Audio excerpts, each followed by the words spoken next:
Salut tout le monde, c'est Sébastien, j'espère que vous allez bien. Aujourd'hui c'est exercice de JavaScript et je vais vous montrer comment créer une scroll bar.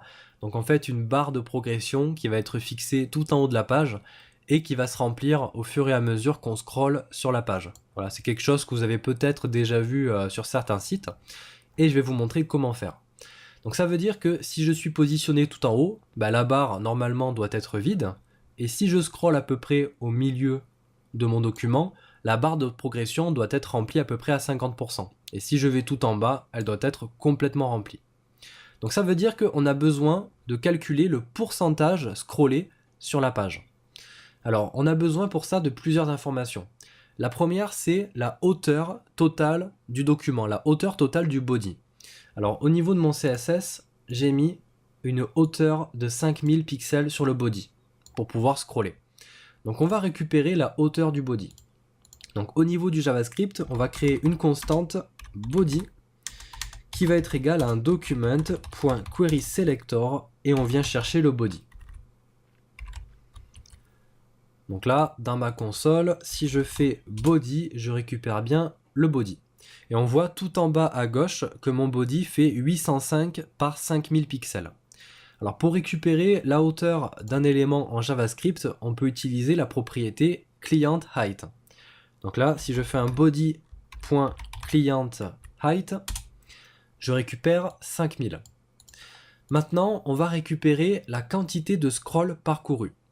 Alors pour ça, on se sert de window, donc de la fenêtre, et on utilise sur window la propriété scroll y. Alors scroll y, ça renvoie en fait sur window la quantité de scroll parcouru en pixels.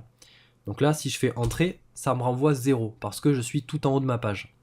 Mais si je scrolle un petit peu et que je redemande le window.scrolly, je vais obtenir 687. Maintenant, pour obtenir la quantité, le pourcentage scrollé sur le document, on va tout simplement faire un window.scrolly divisé par la hauteur du body, la hauteur du document. Donc on fait, hop, on se met tout en haut, on fait un window.scrolly divisé par body.clientHeight. Et là on obtient 0. Voilà, 0 parce que je suis positionné tout en haut. Si je me mets à peu près au milieu et qu'on refait le calcul, on devrait obtenir à peu près 0,5. Et là on obtient 0,36. Ah.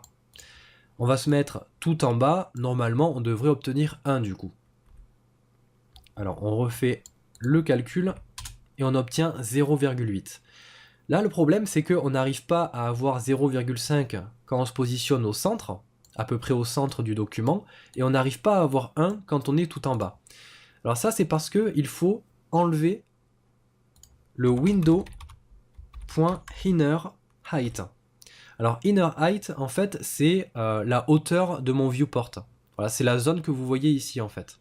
Là, le window.innerHeight, chez moi, il est à 994. Après, chez vous, ça peut dépendre de la taille de votre écran, ça dépend de la manière dont vous disposez votre navigateur. Voilà, ça peut changer en fonction de votre média, votre écran, ou de la manière dont vous disposez votre navigateur.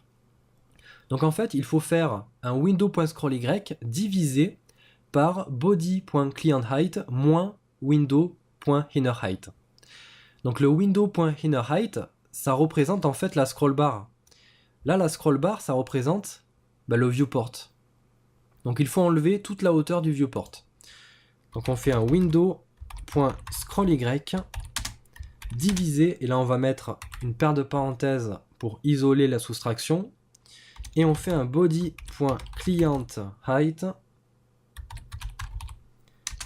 moins window.innerHeight. Et là on obtient 0. Si je me positionne à peu près au centre, on refait le calcul et j'obtiens 0,43. Alors j'étais pas complètement au centre. Voilà, à peu près comme ça, on obtient 0,49. Et si je me positionne tout en bas, on obtient 1. Ok, donc on va refaire ce calcul au niveau du JavaScript. On va faire le calcul, on va le faire d'ailleurs au scroll. On va écouter l'événement scroll sur Windows. Donc on fait un window.addEventListener et on va écouter le scroll. Et au scroll, on va déclencher une fonction fléchée. Et on va afficher le résultat dans la console. Donc on fait un console.log de window.scrollY divisé par la hauteur du body moins le window.innerHeight. Donc la hauteur du viewport en fait. On enregistre, on actualise, et si je scroll, on obtient bien. Alors c'est une valeur décimale, donc on va l'arrondir. Donc ce qu'on va faire, c'est qu'on va enlever le console.log et on va mettre ça dans un let. On va appeler ce let scroll qui va être égal au calcul. Et maintenant, on va tout simplement arrondir le calcul. Donc on va faire un console.log de mat.round. Alors pas mat.round tout de suite, on va d'abord multiplier par 100 ce qu'on obtient ici. Voilà, pour avoir plutôt quelque chose de supérieur à 0. Donc là, on va faire un console.log de scroll multiplié par 100. Donc quand on sera tout en bas, on ne va pas obtenir 1, on obtiendra 100. Et on n'obtiendra pas 0,5 quand on est à peu près au centre, on obtiendra 50. Donc j'actualise, et là, ok, on a bien 0 quand on est tout en haut, et 100 quand on est tout en bas. Alors maintenant, ce qu'on peut faire, c'est arrondir tout ça pour éviter d'avoir des chiffres après la virgule.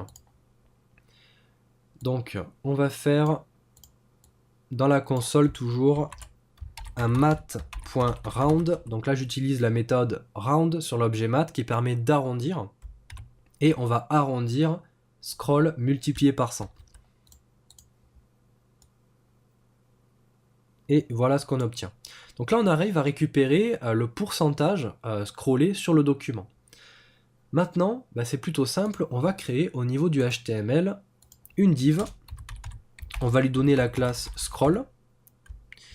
Et cette div, ça va être la barre de progression qu'on va fixer tout en haut du document. Donc au niveau du CSS, on va cibler la classe scroll. Alors on va lui mettre une position en fixed pour la fixer, pour qu'elle reste collée au viewport quand on scroll. On va lui mettre un top à 0 avec un left à 0. Alors si jamais vous voulez plus d'infos sur la position fixed, j'ai fait une vidéo dessus dans laquelle je vous explique comment ça marche. Un right à 0. Et on va mettre une largeur de 100% pour être sûr. On va lui mettre une hauteur de 5 pixels. Et pour la background color, on va aller chercher une couleur sympa. On va prendre du rouge.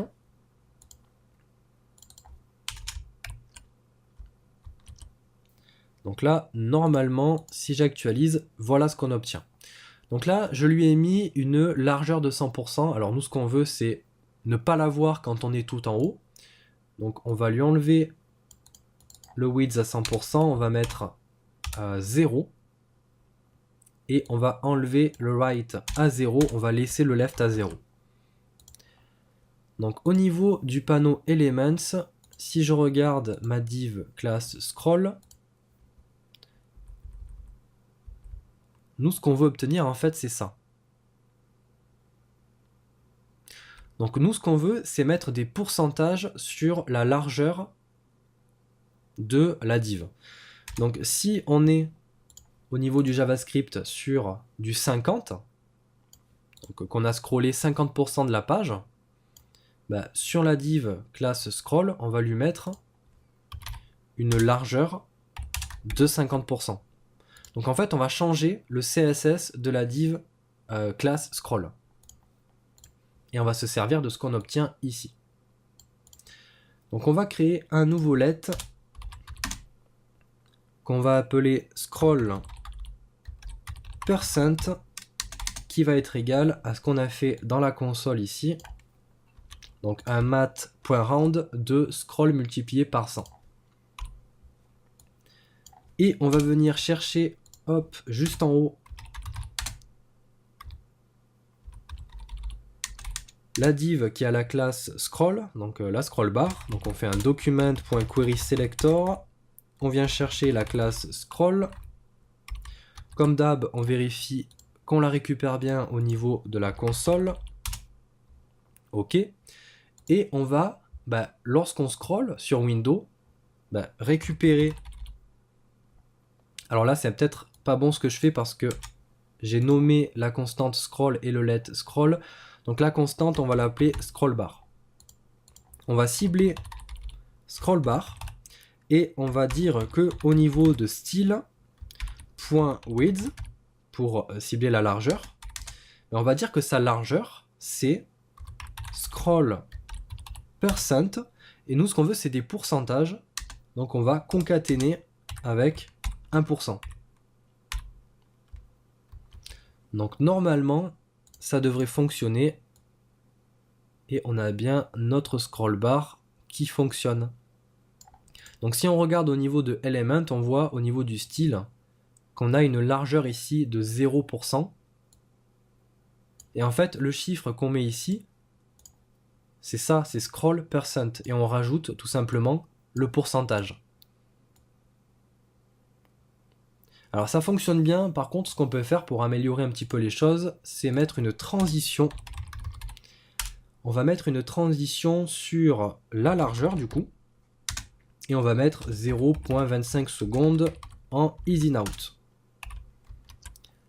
On enregistre, on actualise et on a quelque chose de plutôt sympa. Et quand on va tout en bas, la scroll bar est toute remplie à 100%.